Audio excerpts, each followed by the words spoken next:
আসসালামু আলাইকুম। Math master চ্যানেলের পক্ষ থেকে সবাইকে স্বাগতম। আমি আজ অষ্টম শ্রেণীর গণিতের তৃতীয় অধ্যায়ের অর্থাৎ পরিমাপের অনুশীলনী 3-এর প্রথম পর্বে 1 থেকে 6 নং প্রশ্ন সমাধান করব। প্রথমে আমি 1 নং প্রশ্নটি সমাধান করব। 1 নং প্রশ্নটি হচ্ছে 4 সেন্টিমিটার বাহু বিশিষ্ট ঘনকের সম্পূর্ণ পৃষ্ঠের ক্ষেত্রফল কত বর্গ সেন্টিমিটার। অর্থাৎ এটা একটা হচ্ছে ঘনক, আর 4 সেন্টিমিটার বাহু বিশিষ্ট, তার মানে আমরা লিখতে পারি, ধরি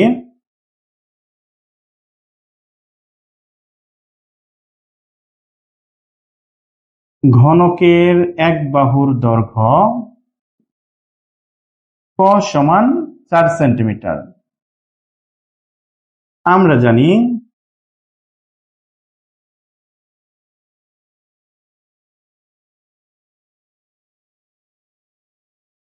ঘনকের সম্পূর্ণ পৃষ্ঠের ক্ষেত্রফল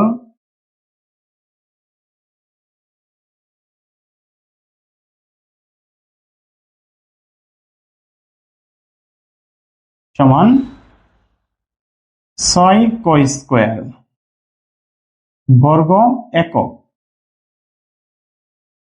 এখন আমরা দেখব এই ক মানে হচ্ছে এক বাহুর দৈর্ঘ্য, আর এখানে ক মান হচ্ছে 4, তাহলে 6 গুণন 4 স্কয়ার বর্গ একক ছিল। এখন যেহেতু আমরা দেখতে পাচ্ছি 4 সেন্টিমিটার, তাই এককের জায়গায় হবে সেন্টিমিটার। এখন আমরা দেখি 4 স্কয়ার, 4 স্কয়ার মানে হচ্ছে 4 গুণন 4 অর্থাৎ 16, 4 4 16, সেই 16-র সাথে 6 গুণ হবে। আমরা জানি 16-র নাম তো 5 16 80, 6 16 96, তার মানে হচ্ছে 96 বর্গ সেমি। এটাই হচ্ছে আমাদের এই 1 নং প্রশ্নের উত্তর।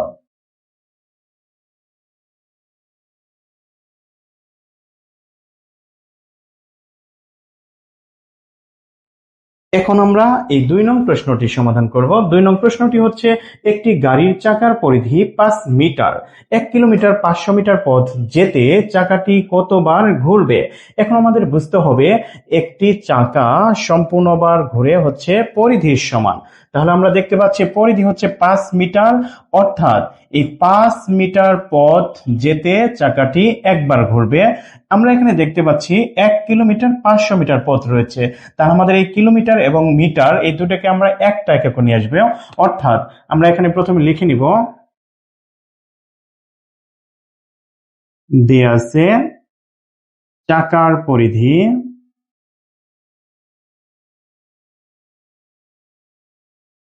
সমান 5 মিটার, আর এখানে আমরা দেখতে পাচ্ছি পথ, মোট পথ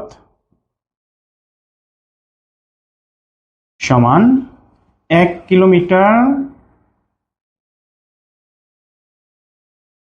500 মিটার। তার মানে এই দুইটা একক আলাদা আলাদা দেখতে পাচ্ছি, আমরা একটা এককে নিয়ে আসি, অর্থাৎ এই কিলোমিটারটাকে মিটারে বানাই। আমরা জানি 1 কিলোমিটার সমান 1000 মিটার, তার মানে 1 কিলোমিটারের জন্য আমরা লিখতে পারবো 1000 মিটার প্লাস এখানে রয়েছে 500 মিটার। তাই এটা দুটো যেহেতু একই একক, তাই আমরা একটা ব্র্যাকেটে রেখে মিটারটা পাশে লিখে দেই, মিটার, অর্থাৎ 1500 মিটার। তাহলে আমাদের মোট পথ হচ্ছে 1500 মিটার, আর আমরা দেখতে পাচ্ছি চাকার পরিধি হচ্ছে 5 মিটার, তার মানে 5 মিটার পথ যেতে চাকাটি ঘুরবে একবার, কারণ একবার চাকাটি যতটুকু ঘুরবে সেটা হচ্ছে তার পরিধির সমান। অর্থাৎ আমি যদি ধরে নিই এটা একটা চাকা, এটা সম্পূর্ণ ঘুরবে একবার, কতবার, একবার ঘোরার জন্য কতটুকু যাবে, তার পরিধির সমান। তার মানে আমরা এখন লিখতে পারি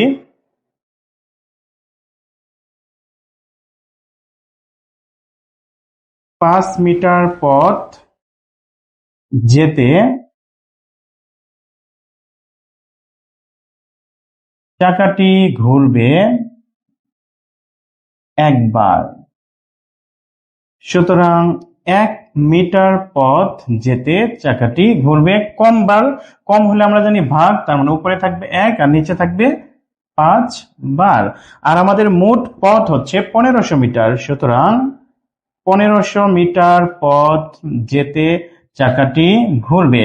বেশি বেশি হলে গুণন, অর্থাৎ উপরেরটার সাথে যাবে, উপরে রয়েছিল 1, 1 গুণন 1500, আর নিচে রয়েছে 5, এতবার। আমরা যদি 5 দ্বারা 1500-কে কাটাকাটি করি, অর্থাৎ 5 15-র মধ্যে যাবে 3 বার, 3 5 15, আর দুটো শূন্য রয়েছে। একের সাথে 300 যদি গুণ করি, 300-কে 300, অর্থাৎ 300 বার এই 1500 মিটার পথ যেতে চাকাটি ঘুরবে 300 বার। এটাই হচ্ছে আমাদের এই 2 নং প্রশ্নের সমাধান। এখন আমরা এই 3 নং প্রশ্নটি সমাধান করব। 3 নং প্রশ্নটি হচ্ছে, একটি পুকুরের দৈর্ঘ্য 60 মিটার এবং প্রস্থ 40 মিটার, পুকুরের পাড়ের বিস্তার 3 মিটার হলে পাড়ের ক্ষেত্রফল নির্ণয় করো। অর্থাৎ আমরা একটা পুকুরের দৃশ্যটা এইভাবে আঁকতে পারি। ধরলাম এটা হচ্ছে আমাদের একটা পুকুর, আর পাড়ের বিস্তার ভিতরে হচ্ছে এভাবে, এই যে এখানে যে ফাঁকা অংশটা দেখা যাচ্ছে ফুটা ফুটা আমি দিচ্ছি, এটা হচ্ছে বিস্তার, পাড়ের বিস্তার এখান থেকে এই পর্যন্ত, এটা হচ্ছে 3 মিটার করে, অর্থাৎ ভিতরে এটা 3, এখানে 3 মিটার 3 মিটার 3 মিটার 3 মিটার। আর আমরা দেখতে পাচ্ছি আমাদের দৈর্ঘ্য হচ্ছে 60, প্রস্থ 40। আমরা এখন কি লিখতে পারি? প্রথমে লিখব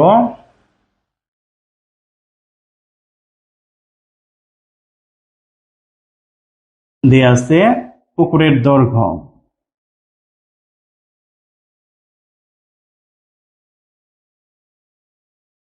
পুকুরের দৈর্ঘ্য সমান 60 মিটার, পুকুরের প্রস্থ সমান 40 মিটার। সুতরাং পুকুরের ক্ষেত্রফল, আমরা জানি পুকুরের ক্ষেত্রফল বের করার সূত্র হচ্ছে দৈর্ঘ্য গুণন প্রস্থ। আমাদের দৈর্ঘ্য হচ্ছে 60 এবং প্রস্থ 40। যেহেতু এটা ক্ষেত্রফল বের করছি, তার এককটা হবে বর্গমিটার, যেহেতু মিটার ছিল এর জন্য এটা বর্গমিটার। আমরা এখন গুণ করি, 4 6 24 আর দুটি শূন্য, অর্থাৎ 2400 বর্গমিটার। আমরা এটা যেটা বের করলাম সেটা হচ্ছে পুকুরের ক্ষেত্রফল, অর্থাৎ পুরো সম্পূর্ণ যে এরিয়াটা রয়েছে তার ক্ষেত্রফল। আমাদের যেহেতু পাড়ের ক্ষেত্রফলটা বের করতে হবে, আমরা তাহলে ভিতরের ক্ষেত্রফলটা বের করব কিভাবে? যে পাড় বাদে পুকুরের দৈর্ঘ্য কতটুকু। আবার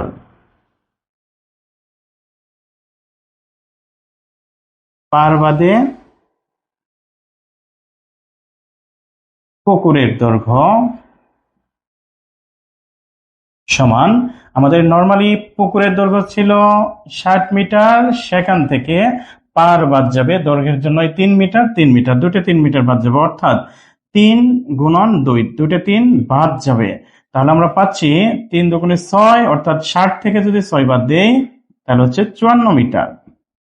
ঠিক একইভাবে আমরা পার বাদে পুকুরের প্রস্থ বের করব, সমান, আমাদের প্রস্থ ছিল পুকুরের 40 মিটার, সেখান থেকে বাদ যাবে 3 গুণন 2, অর্থাৎ দুটো 3 মিটার বাদ যাবে, তার মানে 6 মিটার বাদ যাবে। 40 থেকে 6 বাদ গেলে তাহলে আমরা পাচ্ছি 34 মিটার। সুতরাং পার বাদে পুকুরের ক্ষেত্রফল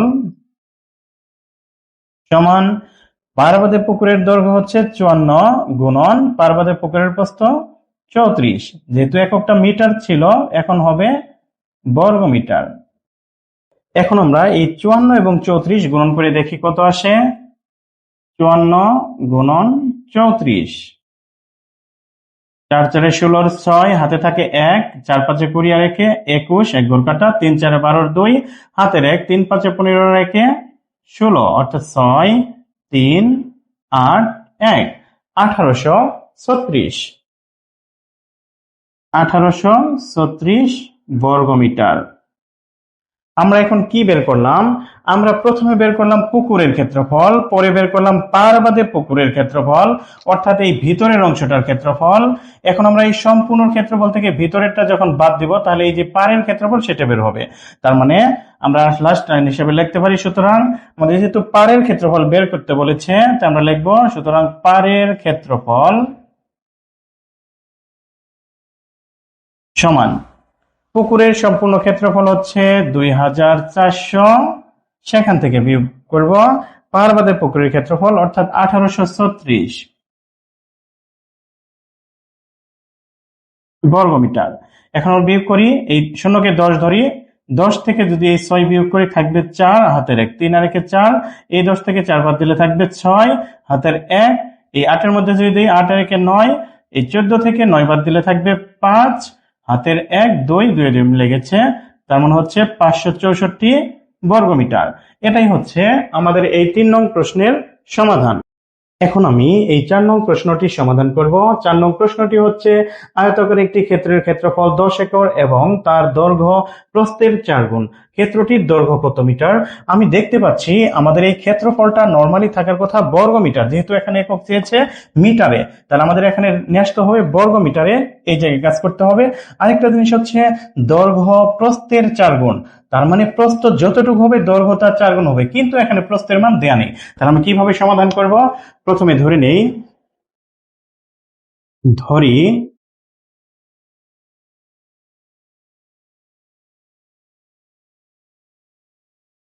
আয়তাকার ক্ষেত্রের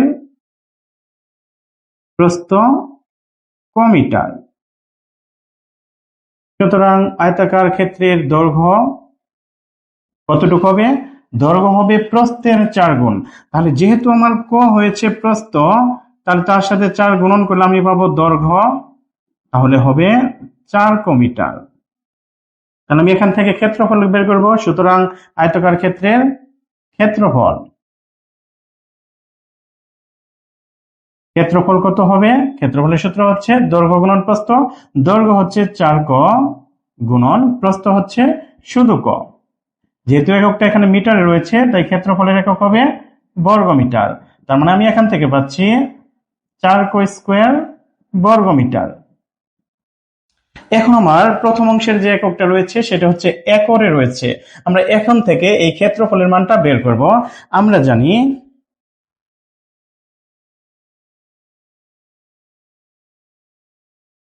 1 একর,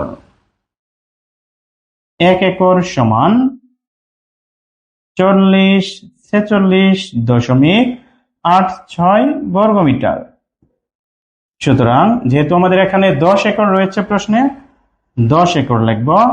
তাহলে 1 একর সমান যদি 4046.86 বর্গমিটার হয়, তাহলে 10 একর সমান বেশি হবে, তার মানে গুণ করতে হবে 4046.86 গুণন 10 বর্গ মিটার। এখন আমি গুণ করব 10 দ্বারা। যদি এটাকে গুণ করি, শুধুমাত্র এই দশমিকটা এক ঘর ডানে সরিয়ে দিলেই তাই 10 দ্বারা গুণফল এসে যাবে, অর্থাৎ এটার ফল হবে 4046। এখানে যে দশমিক ছিল সেটা 8 এর ওখানে যাবে, 8.6 বর্গ মিটার।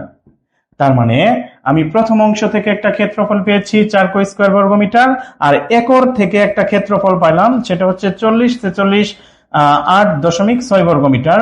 এটাও ক্ষেত্রফল, এটাও ক্ষেত্রফল, দুটোই হচ্ছে আয়তাকার ক্ষেত্রের ক্ষেত্রফল। প্রশ্ন মতো আমি লিখবো 4 ক স্কয়ার সমান 4046.86। প্রশ্ন মতে 4 ক স্কয়ার সমান 4046.86। এখন আমি লিখবো এই যে এখানে কো স্কয়ারের সাথে 4 গুণ রয়েছে, এটা ডান পাশে গেলে ভাগ হবে, অর্থাৎ 4046.86। এখানে যে 4 ছিল সেটা এখানে এসে ভাগ হবে। আমি এখন এই 4 দ্বারা 4046.86 কে 4 দ্বারা ভাগ করব। ক্যালকুলেটরে চাপ দেবো, ভাগ দিলে আমাদের আসবে 10,117.15। 10,117.15। এখন আমাদের বের করতে হবে কোয়ের মান। কোয়ের সাথে স্কোয়ার রয়েছে, এই পাশে, এটা ডান পাশে গেলে রুট ওভার হবে, অর্থাৎ 10,117.15 কে রুট করব। রুট করলে আমরা কোয়ের মান পাবো, আর কোয়ের মান আসবে রুট করলে 100.58 আরো সামথিং রয়েছে, কিন্তু পরের সংখ্যাগুলো হচ্ছে, আমি এই দুই ঘরের পরের সংখ্যা 4 শূন্য, অর্থাৎ 4 রয়েছে, অর্থাৎ 4 শূন্য আরো রয়েছে, আমি 2 ঘর লিখবো। যেহেতু এটা 5 এই সংখ্যার নিচে রয়েছে, তাহলে আমার শুধু 58 লিখলেই চলবে, 2 ঘর লিখলে। আর যদি এই এখানে যদি 4 না থেকে 5 থাকতো, তাহলে আমার এখানে 1 যোগ করা লাগতো, অর্থাৎ আমি 2 ঘর লিখবো, সেই হিসাবে 5 8। আমার বের করতে হবে মূলত দৈর্ঘ্যের মান। দৈর্ঘ্য, ক্ষেত্রটির দৈর্ঘ্য কত মিটার? আমরা দেখেছিলাম যে ক মানে হচ্ছে আমাদের প্রস্থ, আর আমাদের বের করতে বলেছে দৈর্ঘ্য। দৈর্ঘ্য ছিল আমাদের 4 ক, অর্থাৎ আমরা বের করব দৈর্ঘ্য। সুতরাং দৈর্ঘ্য সমান 4 গুণন ক, ক মানে হচ্ছে আমাদের 100.58, এটা এককটা হবে মিটারে। আর 4-এর সাথে যদি 100.58 গুণন করি তা আমরা পাবো 402.32 মিটার। এটাই হচ্ছে আমাদের এই 4 নং প্রশ্নের সমাধান। এখন আমি এই 5 নং প্রশ্নটি সমাধান করব। 5 নং প্রশ্নটি হচ্ছে একটি আয়তাকার ঘরের দৈর্ঘ্য প্রস্থের 1.5 গুণ, এর ক্ষেত্রফল 216 বর্গমিটার হলে পরিসীমা কত। আমি প্রথমে খেয়াল করব যে দৈর্ঘ্য এবং প্রস্থের মান কতটুকু হয়। যেহেতু বলেছে দৈর্ঘ্য প্রস্থের 1.5 গুণ, তার মানে প্রস্থের মান জানা থাকলে দৈর্ঘ্যের মান বের হবে। যেহেতু প্রস্থের মান দেয়া নাই, তাহলে আমি প্রথমে ধরি আয়তাকার ঘরের প্রস্থ, আয়তাকার ঘরের প্রস্থ ক মিটার। সুতরাং আয়তাকার ঘরের দৈর্ঘ্য হবে 1.5 ক, অর্থাৎ 1.5 গুণন ক মিটার সমান 1.5 ক মিটার। আমরা এখান থেকে আয়তাকার ঘরের ক্ষেত্রফল বের করব। আমরা জানি আয়তাকার ক্ষেত্রের ক্ষেত্রফল সমান দৈর্ঘ্য গুণন প্রস্থ। দৈর্ঘ্য হচ্ছে 1.5 ক গুণন প্রস্থ, প্রস্থ হচ্ছে ক। যেহেতু এককটা মিটার ছিল, তাই আমরা এখন ক্ষেত্রফলের একক লিখব বর্গ মিটার। তাহলে আমরা এখান থেকে পাচ্ছি 1.5 ক স্কোয়ার বর্গ মিটার। এটা হচ্ছে আমাদের ক্ষেত্রফল। আমরা এখানে ক্ষেত্রফল পেলাম 1.5 স্কোয়ার বর্গমিটার এবং এখানে ক্ষেত্রফল দিয়েছে 216 বর্গমিটার। অর্থাৎ আমরা লিখতে পারবো প্রশ্ন মতে 1.5 স্কোয়ার সমান 216 মিটার। প্রশ্ন মতে 1.5 স্কোয়ার সমান 216, বা স্কোয়ারের সাথে 1.5 গুণন অবস্থায় রয়েছে, তাহলে আমরা এটাকে 1.5 এই পাশে গুণন ছিল, তাহলে ডান পাশে গেলে ভাগ হবে। তাহলে স্কোয়ার সমান, এখন আমরা 216কে 1.5 দ্বারা ভাগ করব, অর্থাৎ 216 ভাগ 1.5, তাহলে আমরা পাচ্ছি 144।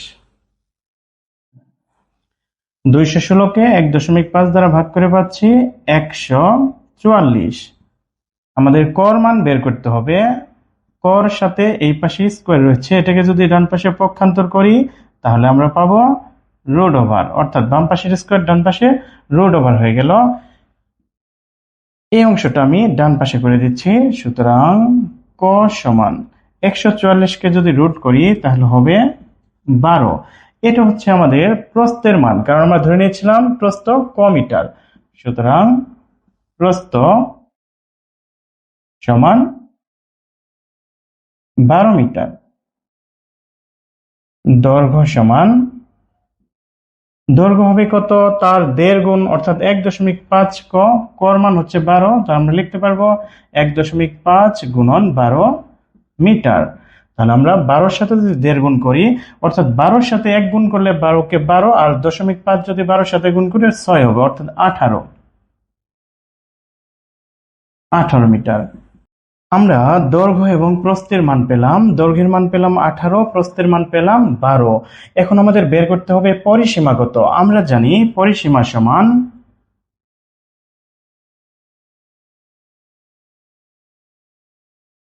2 গুণন দৈর্ঘ্য যোগ প্রস্থ।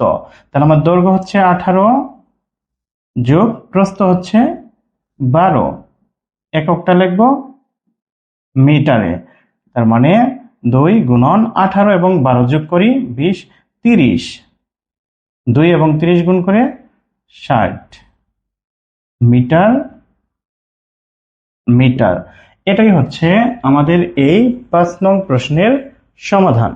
এখন আমি এই 6 নং প্রশ্নটি সমাধান করব। 6 নং প্রশ্নটি হচ্ছে একটি ত্রিভুজাকৃতির ক্ষেত্রের ভূমি 24 মিটার এবং উচ্চতা 15 মিটার 50 সেন্টিমিটার হলে ক্ষেত্রফল কত। তাহলে আমরা প্রথমে দেখতে পাচ্ছি যে ভূমি 24 মিটার, কিন্তু উচ্চতার মানটা 15 মিটার 50 সেন্টিমিটার, অর্থাৎ মিটার এবং সেন্টিমিটার দুটি এককে আছে।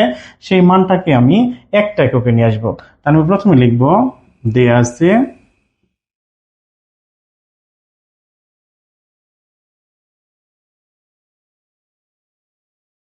ত্রিভুজ ক্ষেত্রের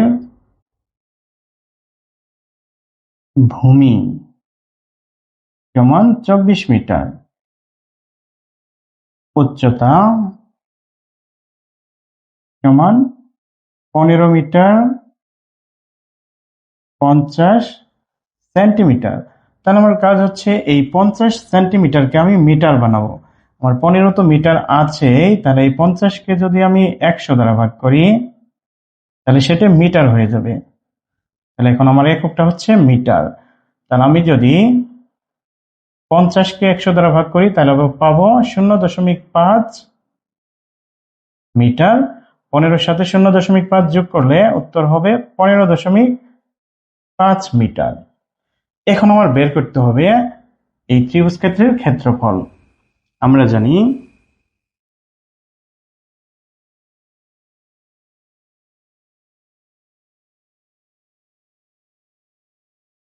ত্রিভুজ ক্ষেত্রের ক্ষেত্রফল সমান হাফ গুণন ভূমি গুণন উচ্চতা। এককটা হবে বর্গ একক। এখন আমরা এদের মানটা বসিয়ে দেই। হাফ গুণন ভূমি, ভূমির মান হচ্ছে 24 গুণন উচ্চতা 15.5। আর এখন লিখব বর্গ, এককের জায়গায় লিখব মিটার। তাহলে আমি নিচে 2 দ্বারা 24কে যদি ভাগ করে দিই তাহলে হবে 12। তার মানে আমি এখন ক্যালকুলেশন করব 12 গুণন 15.5, তাহলে হবে 186 বর্গ মিটার। এটাই হচ্ছে আমার এই 6 নং প্রশ্নের সমাধান।